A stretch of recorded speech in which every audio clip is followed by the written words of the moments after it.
Aktivisti Aulon Kalaja, me anë të një postimi në rrjetet sociale, ka denoncuar gjendjen e urës në fshatin Sukt Vendas. Në një video të publikuar, ku shihet një urë druri në gjendje të amortizuar, Kalaja shprehet se kjo urë përdoret nga banorët për të kaluar me automjete. Aktivisti shprehet se në këtë urë kalon dhe furgoni i shkollës që transporton fëmijët e fshatit Sukt Vendas drejt fshatit Bupq, ku kryejnë shkollën.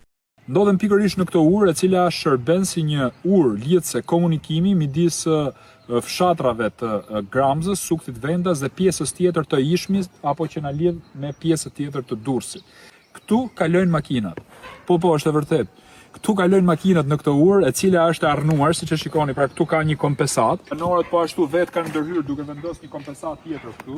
Dhe këto dërrasa që janë të gozhduara, pra siç e shikojmë gozhda këtu, gozhda këtej, shërbejnë këto, pra dërrasa këtu dhe dërrasa këtu shërbejnë pikërisht për të kaluar gomat e makinës. Në këtë pozicion ku ne jemi, ndahen dy bashkitë me njëra tjetrën. Pjesa këtej i përket pikërisht bashkisë Krujës, ndërsa pjesa në të djathtën time, siç e shikoni, janë fshatrat e Ishmit, njësisë administrative Ishëm që e kap në vetvete bashkia Durrësit.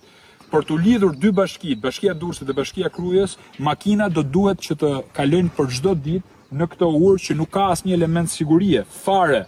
Pra, makinat, jo këmbësore. Pikërisht në këtë urë kalon furgoni për të transportuar 30 fëmijë të paktën të fshatit Sukt Vendas, të cilët kanë zgjedhur të shkollohen në fshatin Bupq. Kalaja thekson se ura nuk ka asnjë element sigurie për qytetarët që kalojnë çdo ditë.